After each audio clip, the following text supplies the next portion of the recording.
안녕하세요. 자, 이번 시간에는 3장을 공부해 보도록 하겠습니다.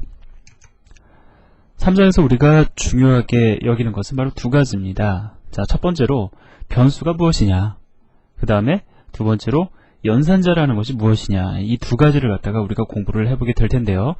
자, 개념적인 거는 이번 시간에 다 잡고 들어갈 겁니다. 그리고요, C에서는 다양한 형태의 연산자가 제공이 되는데 그러한 연산자들의 종류들은 우리가 또 다음 시간에 같이 살펴보도록 할 거고요. 자, 그 다음에 지난 시간에 우리가 printf라는 함수에 대해서 정확히 이해를 했었죠.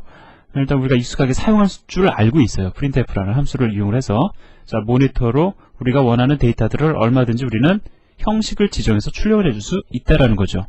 반대로 이 3장에서 그 다음 시간에 이거 뒷부분에 이어서 이제 얘기가 될 텐데, scanf라는 함수를 갖다가 우리가 공부를 할 겁니다. 그것은 printf 함수와 기능적으로 반대예요. 키보드로부터 데이터를 갖다가 입력받는 함수입니다. 자, 그래서 3장에서 공부하는 영역은 크게 세 가지로 우리가 이야기할 수 있습니다. 첫 번째로 변수가 무엇이냐, 그 다음에 두 번째로 연산자에 대해서, 세 번째로는 scanf 함수에 대해서 간략하게 알아볼 거다라는 거죠. 자, 그러면 일단 우리가 예제를 먼저 보도록 하겠습니다. 자, 지금 이 프로그램을 보면은요, 뭐 int main void 알고 있는 거죠. 그 다음에 함수의 몸체 부분에 들어가서 보니까, 자, 3과 4를 갖다가 더하고 있어요. 자, 이것은 지금 플러스라는 기호죠. 우리는 이것을 수학적인 의미를 알고 있습니다. 자, 이러한 것들이 바로 연산자죠. 여기에 나와 있는 것처럼 플러스, 마이너스, 그 다음에 우리가 컴퓨터에서는 곱하기 기호를, 곱셈 기호를 갖다가 이렇게 안 하고요. 자, 이렇게 에스크리터, 별 표시를 통해서 곱셈을 나타냅니다. 그 다음에 나눗셈. 자, 우리가 뭐 이렇게 해도 일반적으로 많이 쓰니까요. 그죠? 자, 그래서 이런 사칙 연산 뿐만이 아니라 무슨 대입 연산이라든가 뭐 여러 가지 연산이 있을 거라고요. 그죠? 자, 그러한 연산자들이 어떠한 것이 있는지를 갖다가 우리가 살펴볼 텐데, 자, 중요한 거는 이러한 것들을 갖다가 가리켜 우리가 연산자라고 한다라는 겁니다. 그러면 저는 지금까지 여러분들에게 그 프로그램을 얘기를 하면서 C에서 제공되는 연산자들, 뭐 연산에 대해서, 연산자들에 대해서 제가 얘기를 드린 적이 없는데, 지금 보니까 떡하니 덧셈 연산을 하는 문장이 들어와 있어요. 자, 과연 이것이 일단 먹힐 거냐라는 거죠. 만약에 이것을 갖다 컴파일 했을 때 무리가 없이 잘 진행이 되고 실행이 된다라고 하면 이 플러스라는 연산이 기본적으로 제공이 되고 있다라고 우리가 생각을 할 수도 있다라는 겁니다. 자, 그럼 예제가 간단하니까는 우리가 직접 한번 테스트를 해보도록 하죠.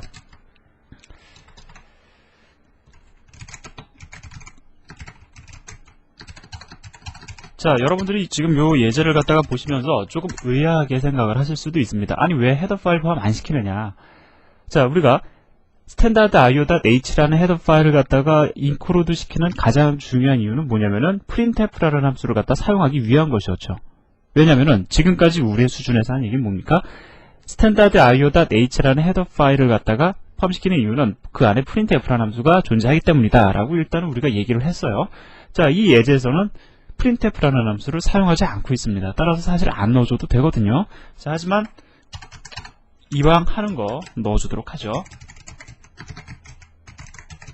자, 일단 넣어줬습니다. 그리고 가장 중요한 거, 연산자가 먹히느냐, 덧셈 연산이 먹히느냐 안 먹히느냐 한번 넣어보자라는 겁니다. 자, 그러면 일단 컴파일을 하고, 자, 컴파일 제대로 되죠. 그것은 다시 얘기하면은 이 플러스라는 기호, 이 플러스라는 연산자를 갖다가, 자, C가 이해를 하고 이 C 컴파일러가 알고 있다라는 겁니다. 자, 이처럼 플러스 연산자, 마이너스 연산자, 곱셈 연산자, 그 다음에 뭐 나눗셈 연산자, 이런 기본적인 사칙 연산의 연산자들을 갖다가 C에서는 제공을 하고 있어요. 그러면 한번 실행을 해볼까요? 자, 실행을 해보니까 아무것도 안 나타납니다. 그죠? 자, 왜 아무것도 안 나타날까요? 우리가 이 코드를 보고 조금 생각을 해보도록 하겠습니다. 자, 다시 돌아와서요. 자, 지금 보면은 일단 이 코드를 갖다가 실행하게 되면은요, 이것을 갖다가 우리가 그냥 컴퓨터의 메모리 공간이라고 이야기를 해봅시다. 자, 제가 조금 추상적으로 컴퓨터를 그림을 그릴게요. 자, 얘는 메모리예요. 자, 그 다음에 얘는 CPU입니다. 사실 엄밀히 따지면 우리가 이야기하는 메모리는 경우에 따라서는 CPU 내부에 존재하는 메모리가 될 수도 있고요. 또 아니면은 메인 메모리, 흔히 여러분들이 잘 알고 계시는 램이라든가 혹은 뭐 또 다른 영역이 될 수도 있는데, 우리는 이거를 갖다가 추상화시켜서, 자, CPU, 그 다음에 메모리, 이렇게 두 가지 형태로 이야기를 진행을 해보도록 하겠습니다. 자, 딱 보니까 덧셈 연산을 하려고 하고 있어요. 이런 연산들은 당연히 CPU 내에서 이루어져야 되겠죠. 그런데 그보다 중요한 것은 뭐냐면 내가 연산하고자 원하는 데이터가 지금 보니까 3이라는 정수와 4라는 정수다라는 겁니다. 그러면 CPU는 이렇게 프로그램상에 존재하는 것을 갖다가 단순히 그냥 연산할 수 있는 것이 아니라 어떠한 대상만 연산을 할 수가 있냐면 메모리 공간, 즉 컴퓨터의 메모리 공간 안에 올라와 있는 데이터들만 가져다 연산할 수 있는 거예요. 여러분들이 직관적으로 생각을 해보셔도 그거는 어떻게 보면 당연한 얘기처럼 들립니다. 자, 따라서 덧셈 연산이 먼저 이루어지는 게 아니고요. 3이라는 값을 메모리 공간 안에다 올려놓습니다. 왜? 덧셈하기 위해서, CPU가 참조해서 가져다 쓰기 위해서 메모리 공간 안에 올려놓습니다.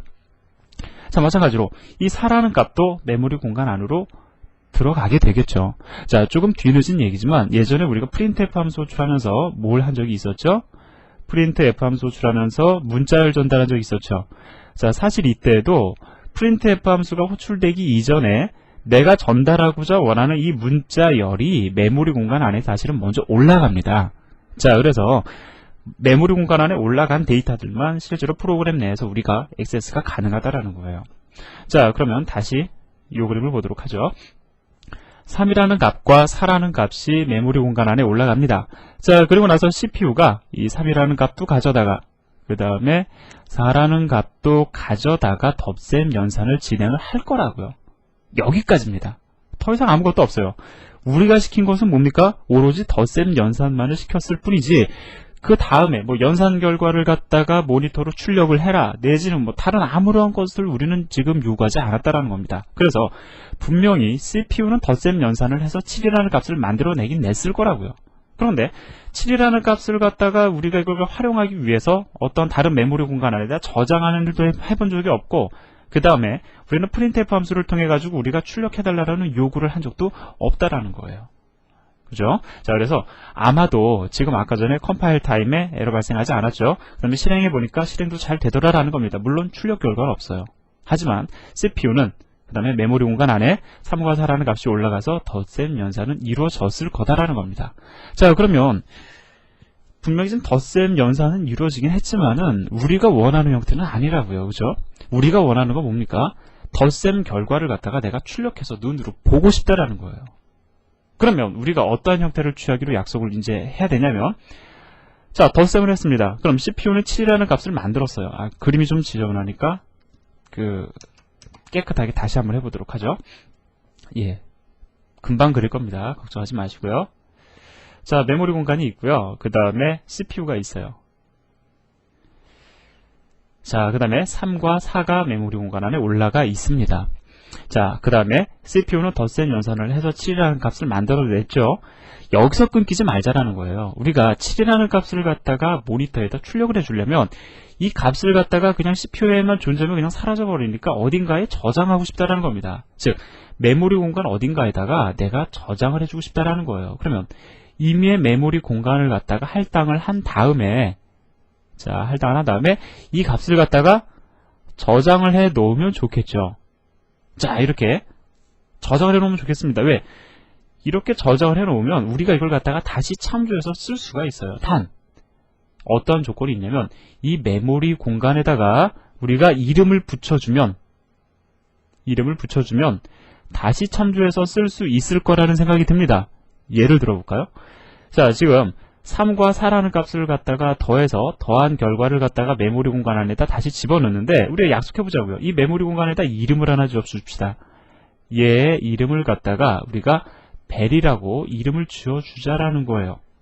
자, 그러면은 자, 우리는 이제 벨이라는 이름을 갖다 지어줬으니까 출력하는 게 가능합니다. 어떻게 출력을 하면 되냐면 자, printf 함수를 호출하면서 뭐 이 안에다가 결과적으로 벨을 갖다가 10진수로 출력해라 라고 요구하면 된다라는 겁니다.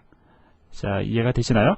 자, 그래서 지금 중요한 게 여기서 등장을 했는데 뭐냐면은 내가 덧셈 결과 같은 거, 어떠한 덧셈 결과라든가 어떠한 데이터를 갖다가 저장하고 수시로 참조하길 원합니다. 그러면은 메모리 공간을 할당을 하고 그 공간 안에다가 이름을 붙여줘야 돼요. 우리는 이름을 갖다 붙여주지 않으면 다시 참조하는 것이 불가능합니다. 어떠한 상황이 그래요, 지금? 3과 4가 어떻습니까? 메모리 공간 안에 올라갔죠? 그 다음 줄에서 다시 참조할 수 있어요? 참조 못한다라는 거예요. 왜?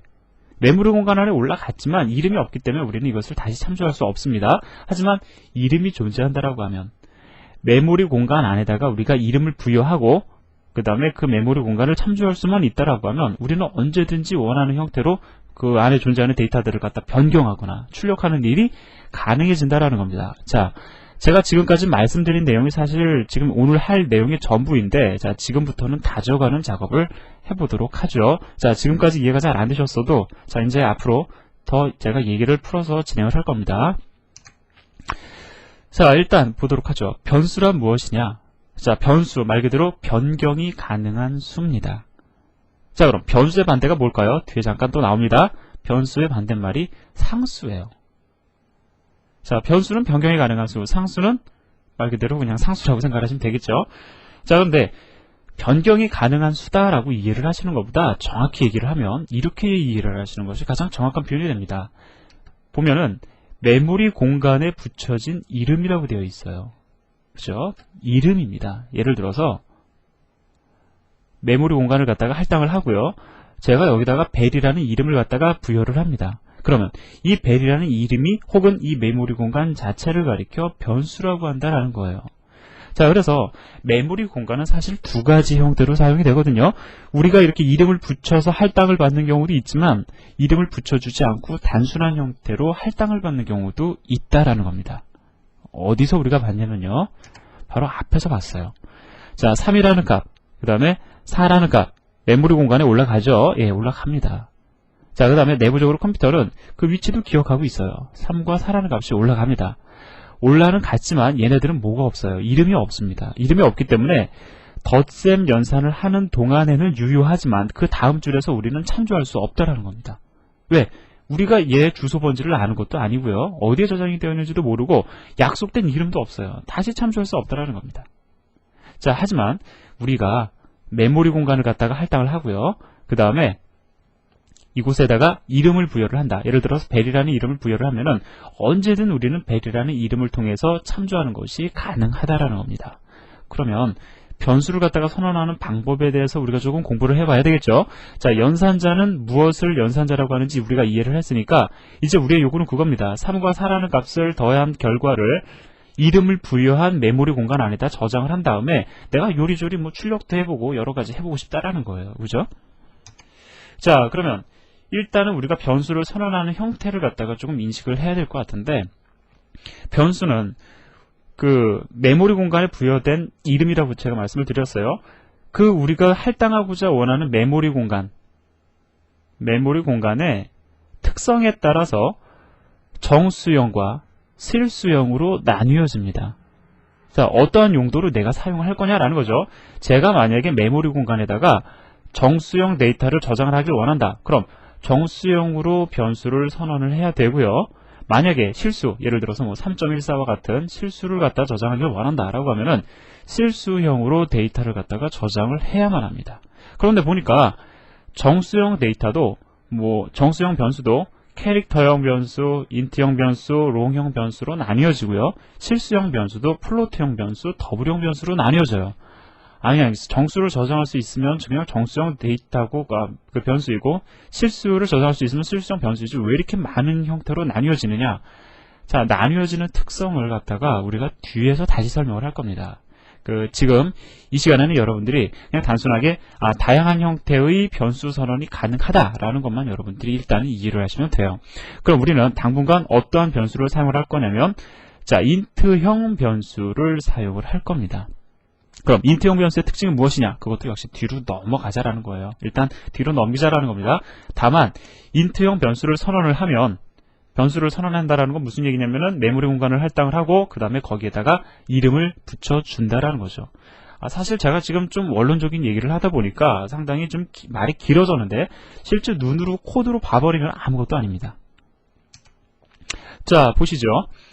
이것이 바로 변수 선언입니다. 자, 지금 보니까 인트형 변수 벨을 선언하라라고 되어 있어요. 이렇게 읽으시면 됩니다. 앞으로 이러한 문장이 나오면 인트형 변수 벨을 선언하라. 다시 얘기하면 인트형 데이터를 저장하기 위한 메모리 공간을 할당을 하고요. 나는 여기에다가 이름을 갖다가 벨이라는 이름을 붙여주겠다라는 겁니다. 자, 이해되세요? 예, 바로 이겁니다. 자, 따라서 우리는 지금 이 한 줄에 거쳐서 메모리 공간을 할당을 하고요. 자, 그 다음에 벨이라는 이름을 갖다가 붙여주었다라는 겁니다. 따라서 이것을 가리켜 우리는 무엇이라고 한다? 변수라고 한다라는 거예요. 값을 변경할 수 있다. 얘가 가지고 있는 값을 언제든지 우리는 변경할 수 있다라는 겁니다. 자, 그 다음에 우리 연산자 하나 더 봅시다. 대입연산자라는 게 나오는데, 자, 이거는 우리가 수학적으로 equal, 같다라는 의미죠. 하지만 우리가 C에서는 같다라는 의미가 아니라 대입을 하라라는 의미예요. 같다라는 것은 자, equal 기호를 두 개를 씁니다. 자, 이 연산자에 대한 건 우리가 다음 시간에 또 자세히 볼 거예요. 어떠한 의미를 지니냐면, 자, 오른쪽에 있는 P연산자를 왼쪽에 있는 P연산자에다가 저장을 해라. 즉, 20이라는 정수값을 벨이라는 변수에다 저장을 하라라는 의미입니다. 따라서 지금 첫 번째 줄에서 벨이라는 이름의 변수가 선언이 되고요. 그 다음에 20이라는 값을 갖다가 벨이라는 변수에 저장을 하기 때문에 벨이라는 이름을 지니고 있는 메모리 공간은 값이 얼마가 되느냐? 20이 된다라는 겁니다. 이해되세요? 자, 그럼 여러분도 아마 이것만 보더라도 그 앞에 예제를 갖다가 지금 좀 바꿔보고자 하는 아마 여러분들의 욕구가 있을 겁니다. 자, 그럼 조금 더 나가보도록 하자고요. 자, 예제를 갖다가 우리가 조금 이제 다양하게 접근을 해보도록 하겠습니다. 자, 지금 보면은 변수를 이용한 예제라고 해서 지금 예제가 등장을 하죠. 자, 뭐 이 예제에 대한 실행은 여러분들에게 제가 일단 맡기고요. 저는 요거를 갖다가 이제 한 줄 한 줄 좀 자세히 설명을 드리도록 하겠습니다. 자, 이 예제를 갖다가 컴파일을 하고 실행을 하면 어떻게 되느냐? 자, 일단 보니까 자, 변수는 이렇게 선언이 가능합니다. 즉, 내가 선언하고자 원하는 변수의 타입이 다 인트형이다. 그러면은 이렇게 둘 이상의 변수를 갖다가 이어서 선언하는 것이 가능합니다. 물론 이러한 경우에 콤마를 갖다가 사용을 해야 되죠. 이 콤마도 사실은 연산자예요. 자, 따라서 첫 번째 줄을 딱 접하면서 어떤 일이 벌어집니까? 메모리 공간 두 개가 할당이 되어 인트형 데이터를 저장할 수 있는 A라는 변수와 그 다음에 자, 메모리 공간 할당되고 B라는 이름을 붙여줍니다. 자, 이러한 B라는 변수가 선언이 됩니다. 그런데 이 변수를 선언만 하고 그 값을 갖다가 초기화 시켜주지 않으면은 이 안에 들어있는 값은 얼마가 될지 몰라요. 자, 얼마로 초기화될지 모르는 겁니다. 결국 의미 없는 값이 되겠죠. 이것을 가리켜 우리는 쓰레기 값이라고 얘기를 합니다. 즉, 변수를 선언만 하고 메모리 공간 할당하고 그냥 이름만 붙여줘 버린다라고 하면 그 안에는 우리가 얼마가 들어갈지 모른다라는 거죠. 그것을 가리켜 우리는 쓰레기 값이라고 한다라는 겁니다. 그러면 이러한 쓰레기 값을 우리가 잘못 참조하면 안 되겠죠. 그래서 일반적으로 변수를 선언과 동시에 초기화시켜주는 것이 사실은 가장 좋아요. 자, 그래서 지금 두 번째 줄에 보면은 또다시 C라는 이름의 변수를 선언을 하고요. 자, 지금 보니까 대입연산자죠. 이건 뭐냐면 내가 C라는 이름의 변수를 선언과 동시에 30이라는 값으로 초기화시켜주겠다라는 의미가 됩니다. 자, 따라서 얘는 얼마가 될까요? 30이라는 값을 지니게 되겠죠. 이거를 갖다가 우리가 두 문장에 풀어서 쓰면 이렇게 쓸 수가 있습니다. int C라는 변수를 선언을 하고요. C라는 변수에다 얼마를 대입한다? 30이라는 값을 대입한다 라고 쓸 수 있습니다. 이렇게 두 줄에 걸쳐서 쓸 수도 있고요. 한 줄에 걸쳐서 쓸 수도 있습니다. 이것을 가리켜 우리는 선언과 동시에 초기화한다 라고 이야기한다는 겁니다. 자, 근데 여기서 보니까 선언과 동시에 초기화를 갖다가 콤마 연산자를 통해서 두 개의 변수에 적용을 하고 있죠. 따라서 D라는 이름의 메모리 공간에다가 40이라는 값으로 초기화가 될 거다라는 거예요. 자, 그리고 나서 보니까 세 번째 줄에서 A는 10으로 그 다음에 B는 20으로 초기화를 해주고 있죠. 자, 뭐 그림이 좀 지저분하긴 하지만 아마 여러분들 보시는데 어려움은 없을 거예요. 자, 그래서 A, B, C, D라는 변수가 선언이 되고 총 우리는 4개의 변수를 선언을 했습니다. 그 다음에 각각 얼마가 될까요? A는 10, B는 20, C는 30, D는 40으로 초기화가 된 상황이 여기까지의 상황이에요. 그럼 우리는 이름이 있으니까 얼마든지 그 메모리 공간 안에 있는 값들을 갖다가 참조할 수가 있어요. 자, 지금 보니까 printf 함수를 통해서 자, 10진수 정수형으로 두 개의 데이터를 출력을 하라. 근데 그게 어디 있습니까? 여기에 있죠. 즉 A라는 이름이 지니고 있는 데이터를 10진수 정수형으로 출력을 해라. 그 다음에 B라는 이름이 지니고 있는 데이터를 10진수 정수형으로 출력을 해라. 이건 어떤 겁니까? 역시 10진수 정수형으로 출력을 하는데 C라는 데이터가 가지고 있는 C라는 변수가 가지고 있는 데이터를 10진수 정수형으로 D라는 데이터가 지니고 있는 값을 10진수 정수형으로 출력을 하라라는 의미가 되죠. 따라서 아마 출력 결과가 어떻게 될 거냐면 10, 그 다음에 20, 그 다음에 백슬래시 n 한 칸 띄어서 한 칸이 아니죠. 자꾸 제가 한 칸이라고 그러는데 한 줄 건너 띄어서 30과 40을 출력하게 될 겁니다. 아마 여러분들 실행해 보시면 쉽게 아실 수가 있어요. 자, 그럼 지금까지 우리가 얘기한 거는 다양한 형태의 변수를 선언할 수 있다. 여기까지였어요. 그것이 지니는 차이점 아직 자세히 얘기하지 않았습니다. 변수를 선언하는 방법에 대해서 얘기를 했고요. 쓰레기값이 무엇인지도 설명을 드렸고 그 다음에 변수를 선언과 동시에 초기화할 수 있다. 더불어 대입연산자가 어떤 의미를 지니는지까지 우리가 이야기를 했습니다. 자, 그런데 변수 선언 시 주의해야 할 사항이 있어요. 자, 지금 보면 이건 이제 그냥 쉽게 읽어집니다. A와 B라는 변수를 선언하고 각각 10과 20으로 초기화를 하고 출력을 해주는 예제죠. 자, 이거를 갖다가 이렇게 쓰면 어떻게 보이냐면 사실 별 차이가 없어 보입니다. 내가 A라는 변수를 선언하고 A는 10으로 초기화를 한다. 그 다음에 내가 B라는 변수를 선언을 하고 그 다음에 B를 갖다가 20으로 초기화한다. 뭐 선언하고 대입하는 순서만 달라졌지 사실 별반 다를 거 없지 않느냐 생각할 수가 있습니다. 하지만 C에서는 변수의 선언이 함수에 있어서 가장 앞에 나오는 것을 기준으로 잡고 있어요. 즉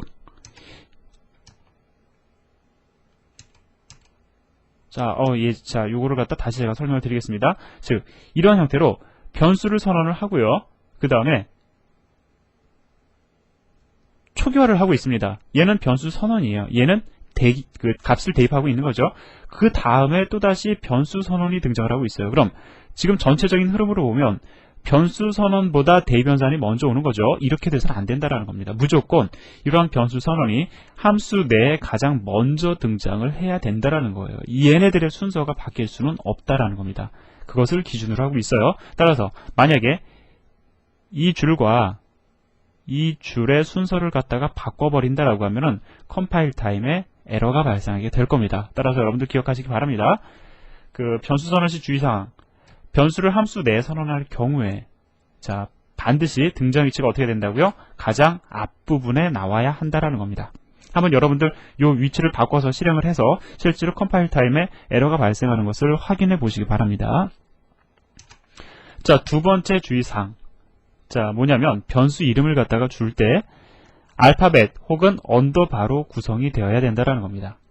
자, 그리고 보면 대소문자를 갖다가 구분을 한다라는 거예요. C라는 랭귀지는 기본적으로 대문자, 소문자를 구분합니다. 다시 얘기하면은 int a라는 변수와 그 다음에 int a라는 변수는 서로 다른 변수로 인식이 된다라는 거예요. 자, 이렇게 대소문자를 구분한다라는 겁니다.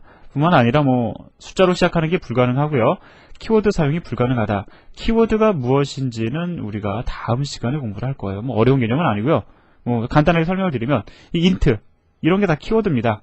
자, C의 문법을 구성하기 위해서 등장하는 어떤 그런 단어들, 이런 것들을 가리켜 우리가 약속되어 있는 예약어라고 하죠. 그런 것들을 가리켜 키워드라고 합니다. 자, 공백 문자가 포함될 수 없다는 거죠. 그래서 지금 보면, 이거는 적절치 않습니다. 왜? 지금 여기서 보면은 숫자로 시작하는 게 불가능하다고 되어 있는데 변수의 이름이 숫자로 시작하고 있어요. 얘도 불가능합니다. 왜? 이런 특수 문자가 올 수 없다라는 거예요. 얘도 역시 불가능합니다. 왜? 공백이 올 수 없다라는 거죠. 그런데 이거 여러분들 억지로 외우실 필요 없고요. 그냥 변수 선언해 버릇하다가 이렇게 여러분들이 만약에 적절치 않은 형태의 변수 이름을 주게 되면은 컴파일 타임에 에러가 발생이 되거든요. 그것을 참조해서 여러분들이 사실 적절히 변경하시면 됩니다. 자, 제가 좀 말이 빠르죠? 이거 좀 너무 이러한 내용은 좀 빨리 말씀을 드리는 게 여러분들 아마 좀 덜 지루하실 거예요. 자, 근데 이거보다 사실 중요한 게 뭐냐면 변수 선언 시 가장 중요한 주의사항 뭐냐면 우리가 예제에서는 int a, int b 이런 식으로 선언을 하죠. a라는 이름, b라는 이름 상당히 추상적입니다. 예를 들어서 우리가 어떠한 사람의 이름을 갖다 저장하길 원한다. 그러면은 그 변수의 이름은 name이 되어야 할 거고요. 그 사람의 나이를 저장하길 원한다. 그러면 age라는 이름의 변수를 선언해야 될 겁니다. 즉, 변수 자체가 어떠한 용도로 사용이 될 것이냐에 따라서 그 의미를 지니고 있어야 된다는 겁니다. 변수 이름만 보고도 여기에다가는 어떠한 값을 저장하기 위한 용도로 선언된 변수구나라는 것을 알 수 있을 만큼 변수의 이름은 의미 있는 이름으로 부여를 해줘야 된다는 거예요. 이것이 사실은 가장 중요한 겁니다. 자, 그럼 이제 우리가 예제를 한번 보도록 하죠. 앞에서 우리는 덧셈 연산을 했지만 출력 결과를 갖다 보기 위한 어떠한 작업도 이루어지지 않았습니다. 그래서 예제를 갖다가 이러한 형태로 변경을 합니다. 자, 지금 보면 result라는 변수 선언해 놓고요. 그 다음에 자 3과 4라는 값을 더해서 더해진 그 결과 값을 result라는 변수에 저장하라고 되어 있습니다. 그러면 일단 한번 보자고요. result라는 이름의 메모리 공간이 선언이 될 거고요. 그죠? 그 다음에 3과 4가 더해져서 바로 7이 들어가는구나. 물론 이렇게 지금은 보셔도 상관없지만 엄밀히 따지면 3이라는 값도 메모리 공간에 올라갑니다. 무조건 연산이 이루어지는 데이터들은 메모리 공간에 올라가야 돼요. 그 다음에 4라는 값을 가지는 이 4라는 값도 메모리 공간에 올라갑니다. 그 다음에 덧셈 연산이 이루어져서 7이라는 값이 올라가는 거예요. result라는 변수에 저장이 되는 겁니다. 자, 그럼 여기서 한번 우리가 얘기해 볼까요? 이 메모리 공간 우리가 다시 참조할 수 있습니까? 참조 불가능하죠. 이거 다시 참조할 수 있어요? 참조 불가능합니다. 이 줄에서밖에 참조가 불가능해요. 왜? 얘네들은 이름이 없기 때문에 그렇다라는 거죠. 그래서 이렇게 이름이 없고요. 이름이 없다 보니까 이 데이터 변경 불가능하죠. 이런 것을 가리켜 무엇이라고 얘기를 하냐면 바로 상수라고 이야기를 합니다. 하지만 얘네들이 이름이 있어요. 그렇기 때문에 메모리 공간 안에 있는 데이터들을 갖다가 변경하는 것이 가능합니다. 그래서 얘를 가리켜 변수라고 하는 거예요. 자, 이런 건 조금 시간이 지나면 여러분들 상당히 익숙해질 내용들입니다. 자, 그래서 결과를 갖다가 지금 보니까 덧셈 결과 이런 식으로 막 출력이 되다가 얘를 출력을 하겠죠. 데이터 어디 있습니까? 10진수 정수형으로 7이 출력되겠죠. 그 다음에 %d 더하기 %d는 %d래요. 그죠? 첫 번째 %d 3이죠. 두 번째 %d 4죠. 세 번째는 result 7이 출력이 되겠죠. 마지막으로 또 7이 출력이 될 겁니다. 이렇게 변수를 선언을 한 다음에 값을 저장해 놓으면 우리가 원하는 형태로 적절히 데이터를 갖다가 참조하고 그 다음에 변경하는 것이 가능하다는 겁니다. 변수는 프로그램에 있어서 아주 중요한 역할을 진행을 합니다. 자, 아까 전에 제가 여러분들에게 변수와 상수에 대해서 말씀을 드렸죠. 30이라는 값을 가지고 있어요. 이 기준이 뭐냐? 사실 뒤에 가면은 상수에 대해서 조금 더 정확히 제가 여러분들에게 설명을 드리는데 일단 개념적으로만 알고 계세요. 변수는 무엇을 변수로 하느냐? 자, 여기에 지금 현재 메모리 공간 안에 30이라는 값이 있습니다. 이것을 20으로 변경을 하려고 있어요. 변경이 가능하면 변수입니다. 변경이 불가능하면 상수예요. 그리고 제가 이미 조금 전에 자, 이거는 상수다. 메모리 공간 안에 올라간다. 뭐 말씀드렸죠. 이러한 것들도 뒤에서 다시 언급이 되니까 제가 반복적으로 지금 여러분들이 갑작스럽지 않도록 단계적으로 지금 계속적으로 반복 학습 효과를 제가 기대하면서 지금 여러 번 말씀을 드리는데 뭐 지금 이해가 안 되시면은 다음에 또 다시 이해를 하시면 되는 겁니다. 뭐 근데 이해 안 될 만큼 어려운 내용은 없었죠. 자, 그러면 이제 이 예제를 갖다 한번 실행을 같이 해보도록 하겠습니다. 한번 실행을 해보도록 하죠. 자, 일단은 제가 미리 이렇게 코드를 갖다 작성을 해놨고요. 이거를 갖다가 또 여기다가 긁어다가 붙여서 컴파일하고 실행을 해보도록 하겠습니다. 컴파일 하고요. 실행을 해보니까 역시 우리가 예상했던 출력 결과를 보여주고 있죠. 자, 지금 보면은 덧셈 결과 %d는 result 7이죠. 자, 그 다음에 3 더하기 4는 7이다. 그 다음에 변수 result에 저장된 값은 7이다 라는 걸 여러분들이 볼 수가 있습니다. 제가 여러분들에게 기대하는 공부 방법은 뭐냐면요, 적극적인 겁니다. 이제 예를 들어서 이렇게는 예제가 돌아가지 않을까? 예를 들어서요, 이거를 좀 제가 지워보도록 하죠. 변수 선언에 대해서 우리가 알았어요. 자, 그 다음에 이것도 좀 지워보도록 하겠습니다. 간결하게. 자, 이 위치에다가 우리가 그냥 3 플러스 4라는 문장을 한번 넣어보자라는 거예요. 이거 가능할까? 그러면 덧셈 결과 %d는 얘를 의미하죠. 그럼 3 플러스 4가 출력되지는 않을 거라고요. 그럼 이 혹시 7이라는 결과가 출력이 되지는 않을까? 한번 우리가 그냥 그렇게 한번 생각을 해볼 수도 있겠죠. 컴파일 한 다음에 실행을 해봅시다. 실행을 해보면 우리 예상대로 출력이 돼요. 자, 그럼 어떻게 출력이 되느냐? 여러분들 나름대로 조금씩 고민해보는 것은 필요하다라는 겁니다. 물론 뒤에 가면 다 설명이 되거든요. 하지만 여러분들이 이러한 형태로 좀 예제를 바꿔가면서 제가 어린아이가 레고블록 가지고 장난하는 것처럼 여러분들이 코드를 가지고 장난을 하는 것이 처음엔 익숙해지기 위해서 필요하다고 말씀을 드렸죠. 이렇게 여러분들 궁금하다 싶으신 거는 되나 안 되느냐 책을 찾아보는 것도 중요하지만 여러분들이 막 탐구해 보시면서 변경해 보시면서 관찰 결과를 여러분들이 이해하시는 것도 사실은 중요합니다. 자, 그렇고요. 제가 좀 잔소리가 많죠. 자, 그래서 변수와 상수에 대한 차이점들도 제가 여러분들에게 설명을 드렸습니다. 자, 그리고 이제 다양한 연산자들에 대해서 제가 설명을 드려야 되는데 어떤 연산자들이 있느냐 이것들은 우리가 다음 시간에 또 이어서 공부를 하도록 하겠습니다. 수고하셨습니다.